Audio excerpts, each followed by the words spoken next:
कितने लोग सुने? कौन था सिकंदर? कोई बताएगा?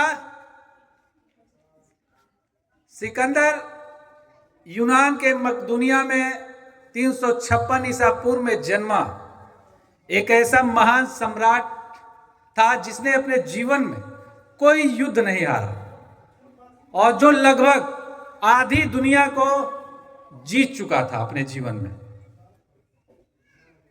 सिकंदर यूं तो सिकंदर के गुरु अरस्तु भी थे, लेकिन आध्यात्मिक गुरु थे उनके डायोनीज। और डायोनीज जैसे आप भारत में बुद्ध को समझिए, वैसे ही आप यूनान के इतिहास में डायोनीज को समझिए। सब कुछ त्याग कर एक फकीर की जिंदगी जीने वाले महान आध्यात्मिक गुरु डायोनीज की ख्याति जब सिकंदर तक पहुंची और जब वो भारत विजय की तरफ निकलना चाहता था तो डायोनीज एक पेड़ के नीचे आराम कर रहे थे, धूप ले रहे थे। सिकंदर ढूंढता हुआ डायोनीज के पास पहुंचता है और कहता है कि मैं आपसे बहुत प्रभावित हूं, आप मुझे जानते हैं, मैं महान सम्राट सिकंदर हूं। डायोनीज कहता है हाँ जानता हूं, तो मैं भारत जा रहा हूं, बताइए अभी मैं आपके लिए क्या कर सकता हूं, मैं आपसे बहुत प्रभावित हूं। डायोनीज ने कहा कि हाँ तुम कर सकते हो, जो धूप आ रही है मेरी तरफ से, सूर्य का जो प्रकाश आ रहा था, तुम आकर वहां सामने खड़े हो गए हो, यदि तुम थोड़ा सा हट जाओगे तो वो प्रकाश मेरे तक पुनः आने लगेगा। सिकंदर चकित होता है और हट जाता है, कहता है और मैं आपके लिए क्या कर सकता हूं। डायोनीज ने उत्तर देते हुए कहा तुम मेरे लिए कुछ नहीं कर सकते हो, तुम मुझको क्या दे सकते हो? तो मैं आपको सब कुछ दे सकता हूं, और मैं जब विश्व विजेता बनकर आऊंगा तो मैं आप ही के रास्ते पे चलूंगा। डायोनीज कहते हैं कि यदि तुम मेरे ही रास्ते पे आना चाहते हो तो तुम्हें विश्व विजय करने की कोई जरूरत नहीं है, तुम अभी से इस रास्ते पर आ सकते हो। तो अभी नहीं आ सकता, मैं विश्व विजय करके ही लौटूंगा तब आऊंगा। डायोनीज कहते हैं जिसके अंदर विश्व विजय या दूसरों को जीतने की प्रबल इच्छा हो, वो आदमी कभी सुखी रह ही नहीं सकता, उसका मन अशांत रहता है। और जब तुमने ये ठान लिया है कि मैं दूसरों को जीत कर ही वापस लौटूंगा और तब मैं ये करूंगा, तो मैं तुम्हें कागज पे लिख कर देता हूं, तुम कभी भी ये नहीं कर सकते हो। मेरी अवस्था पाने के लिए तुम्हें किसी को जीतने की जरूरत नहीं है। फिर जिद करता है बताइए आपके लिए मैं क्या ले आऊंगा। उन्होंने कहा ठीक है, जा रहे हो तो भारत सन्यासियों का देश है और एक सन्यासी लेकर आ जाना। सिकंदर जब पंजाब में पहुंचता है, झेलम नदी के किनारे पर पोरस से बहुत ही भीषण युद्ध होता है। हालांकि सिकंदर की सेना पोरस की सेना से 4 गुने ज्यादा बड़ी थी, शक्तिशाली थी, लेकिन पोरस की सेना इतनी वीरता और अद्भुत शक्ति का प्रदर्शन करती है कि बहुत सारे सैनिक घायल हो जाते हैं, मारे जाते हैं सिकंदर के, उनका मनोबल टूट जाता है। हालांकि सिकंदर वो युद्ध जीतता है, लेकिन सिकंदर की सेना उससे आगे बढ़ने का साहस भारत में पूरा नहीं करती है। तब से सिकंदर ने अपने मंत्री सेल्यूकस से कहा कि अब हम लोग वापस यूनान लौट रहे हैं और हमारे गुरु ने कहा एक सन्यासी को लेकर आना है, तो जाओ तुम किसी एक सन्यासी को पकड़कर ले आओ। सेल्यूकस जाता है, घूमता हुआ उसे एक सन्यासी मिल जाता है और संयोग से उस सन्यासी का नाम होता है, भारत के प्रसिद्ध सन्यासी थे दंडिल। सेल्यूकस पहुंचता है, कहता है कि तुम्हें सम्राट सिकंदर ने बुलाया है। दंडिल कहते कौन सिकंदर?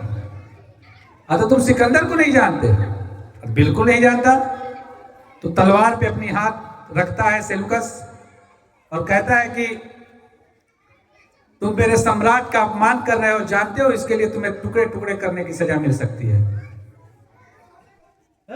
दंडिल कहते हैं तुमसे कुछ नहीं होगा और तुम यहां से जाओ, नहीं तो अभी खड़ाऊ निकाल कर 5 खड़ाऊ मारूंगा तुमको, तुम्हारा दिमाग दुरुस्त हो जाएगा अब सेल्यूकस को लगता है ये कौन सा आदमी है कि सिकंदर का नाम सुनते जहां पूरी दुनिया कांप जाती है, वहां एक सन्यासी फकीर जिसके बदन पे कपड़ा नहीं है वो कह रहा है कि जाओ, नहीं तो खड़ाऊ, खड़ाऊ मतलब चप्पल निकाल के 2-4 चप्पल 2-4 खड़ाऊ मार दूंगा। वो जाता है सिकंदर से कहता है कि सम्राट, मुझे एक सन्यासी मिला, मैंने कहा आपके बारे में ये बताया, उसने, वो तो मौत से डरता ही नहीं है, कहता है ऐसी बात क्या? तो हाँ, तो चलो।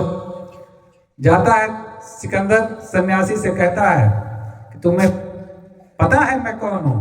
कहता है नहीं पता है। तो मैं सम्राट सिकंदर हूं। तो कहता है तो कहता है मेरे गुरु ने एक सन्यासी की इच्छा जाहिर की, मैं तुमको वहां ले जाना चाहता हूं। तुमको पता है मैं कह दूं तो ये पहाड़ भी चलने लगते हैं और तुम मेरी आज्ञा का उल्लंघन कर रहे हो। तो कह रहा है सर, दंडिल कहते हैं ठीक है तो पहाड़ को चलाओ, बोलो सिकंदर ये पहाड़ चल दे, बोलो पहाड़ चले।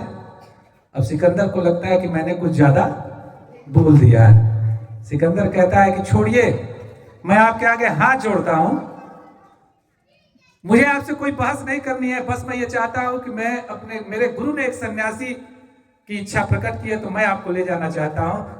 दंडिल कहते हैं मैं जाना नहीं चाहता हूं, तो मैं तुम्हें मार दूंगा। सिकंदर बोलता है मार दो, तुम मुझे मार सकते हो, मेरी आत्मा तुम्हारे बस की नहीं है और तुम मेरी आत्मा को नहीं मार सकते। तब फिर बोलते हैं बोलिए मैं आपके लिए क्या करूं कि आप चलेंगे? दंडिल कहते हैं तुम मेरे बस एक प्रश्न का जवाब दे दोगे तो मैं चलने के लिए तैयार हूं। कहते हैं पूछिए। कहते हैं सिकंदर, यदि तुम रेगिस्तान में फंसा है जहां पानी नहीं है, पूरे रेगिस्तान में एक बूंद पानी की बूंदे नहीं है और वहां तुम फंसा है, तुम्हारी मृत्यु भी होने वाली है पानी के अभाव में, बोल सिकंदर तुम मुझको क्या दे देगा? और वो एक गिलास पानी मेरे पास है, उस एक गिलास पानी के बदले तुम मुझे क्या दे सकता है? सिकंदर कहता है मैं आपको आधा राज्य दे दूंगा। दंडिल कहते हैं फिर भी मैं तुम्हें वो एक गिलास पानी ना दूं तो? कहता है सिकंदर कि पूरा राज्य दे दूंगा। कहते हैं सोच सिकंदर, तेरे पूरे राज्य की कीमत एक गिलास मेरा पानी है। तूने आज तक जितनी भी लड़ाइयां लड़ी उन सारी की कीमत मेरे लिए एक गिलास पानी के बराबर है।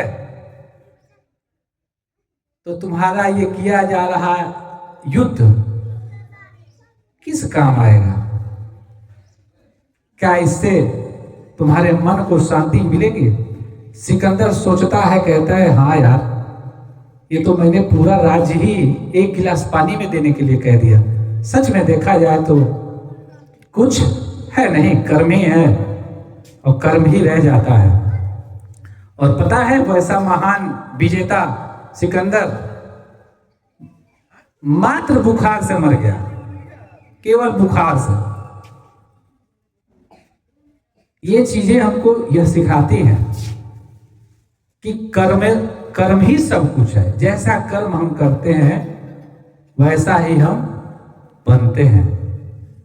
यदि हम दूसरों को जीतने की इच्छा रखते हैं तो निश्चित रूप से हमारा मन अशांत रहता है और अशांत मन में कभी सुख और समृद्धि नहीं आती है। हमारे बारे में कौन क्या सोच रहा है ये मायने नहीं रखता है, हम क्या सोच रहे हैं ये सबसे बड़ा प्रश्न है। हम अच्छा सोच रहे हैं, अच्छा बनेंगे, अच्छा करेंगे। कौन क्या सोचता है, देखिए किसी के बारे में कोई सोचता है ना, वो भी बड़ी सौभाग्य की बात है। सबके बारे में सब लोग नहीं सोचते हैं, निगेटिव चाहे पॉजिटिव। यदि आप में कुछ है तभी आपके बारे में कोई नकारात्मक सोचेगा चाहे सकारात्मक सोचेगा। तो किसी के सोच के साथ हम नहीं चलेंगे और अच्छे कर्मों के साथ आगे बढ़ेंगे। हमारे गीता में भी कहा गया है कि नहीं, कर्म पे ही बल दिया गया है। कर्मण्येवादी कारस्ते मा फलेषु कदाचन, यानी कर्म किए जाओ, फल की चिंता मत करो। कहा गया कि नहीं कहा गया? तो उम्मीद है कि जैसा हम कर्म करेंगे वैसे ही आगे बढ़ेंगे।